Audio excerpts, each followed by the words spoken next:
Seperti di budaya Yunani kuno, orang Mesir kuno juga suka menari. Beberapa lukisan makam Mesir kuno menggambarkan penari dalam kostum dan postur yang berbeda.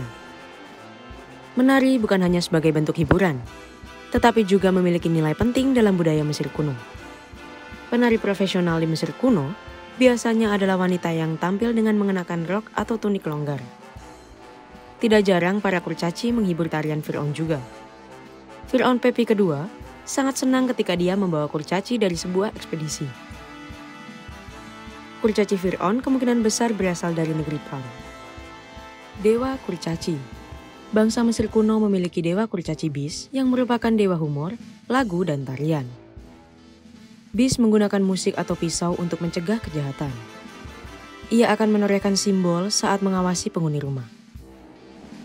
Mengenakan kulit binatang dengan ekor menggantung di belakangnya, Bis kadang-kadang ditampilkan membawa harpa. Tulis Connie Waters di laman Ancient Page. Ketika masih kecil, Fir'aun Pepi kedua mengetahui seorang kurcaci ditangkap di negeri asing. Calon Fir'aun itu pun menulis surat dengan instruksi terperinci tentang perawatan kurcaci. Ia menjanjikan hadiah kepada pejabat yang membawa kurcaci itu dengan selamat ke hadapannya. Surat juga menekankan tentang pentingnya perawatan 24 jam untuk menjaga agar kurcaci itu aman dari bahaya. Meski baru berusia 6 tahun saat menulis surat kepada pejabatnya Harkov, tetapi calon raja itu sangat gigih.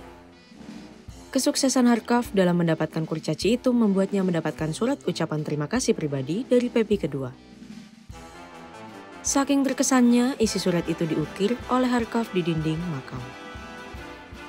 Tarian menjadi sarana untuk berkomunikasi dengan dewa. Musik dan tarian sangat dihargai dalam budaya Mesir kuno. Keduanya merupakan bagian integral dari penciptaan dan persekutuan dengan para dewa. Ungkap Joshua G. Mark di laman World History Encyclopedia. Bagi orang Mesir kuno, musik dan tarian menjadi tanggapan manusia terhadap anugerah kehidupan dan semua pengalaman dari alam semesta. Ahli Mesir kuno Helen Stradwick mencatat bagaimana musik ditemukan di mana-mana di Mesir kuno. Musik ada di jamuan sipil atau penguburan, prosesi keagamaan, parade militer, dan bahkan saat bekerja di lapangan. Orang Mesir menyukai musik dan tarian, serta memasukkan adegan pertunjukan dalam lukisan makam dan di dinding kuil. Menari di festival dan ritual pemakaman. Orang-orang di Mesir kuno menari untuk merayakan peristiwa gembira atau festival penting. Misalnya saat festival Set yang diadakan saat Fir'aun harus diuji. Selama festival Set, tarian dilakukan di kuil-kuil. Orang Mesir kuno juga percaya bahwa musik dapat membantu seseorang dalam perjalanannya ke akhirat. Kombinasi musik dan tarian diperlukan saat melakukan ritual merayakan kematian. Selama kerajaan lama, ritual pemakaman seringkali termasuk tarian. Tarian merupakan ungkapan duka cita bagi yang meninggal dan cara menandai regenerasi tubuh. Tambah Waters. Adegan makam kerajaan lama menunjukkan penari dan penyanyi tampil selama prosesi pemakaman atau di pintu masuk makam. Pada periode ini, para penghibur tampaknya adalah kelompok yang mungkin terdiri dari musisi dan penari profesional. Para profesional itu terikat dengan kuil, tempat penguburan, dan makam atau pemakaman penting.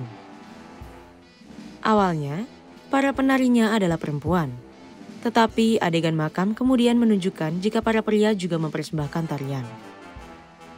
Selain itu, kurcaci pun ikut serta dalam ritual tarian penguburan. Kelompok penari lainnya mengikuti prosesi penguburan menuju makam. Penari tampil saat prosesi mencapai makam. Tarian mereka melambangkan orang mati yang dibawa ke dunia bawah. Tarian tentu tidak terbatas pada ritual dan upacara di Mesir kuno. Orang-orang Mesir kuno juga menari di rumah dan jamuan makan.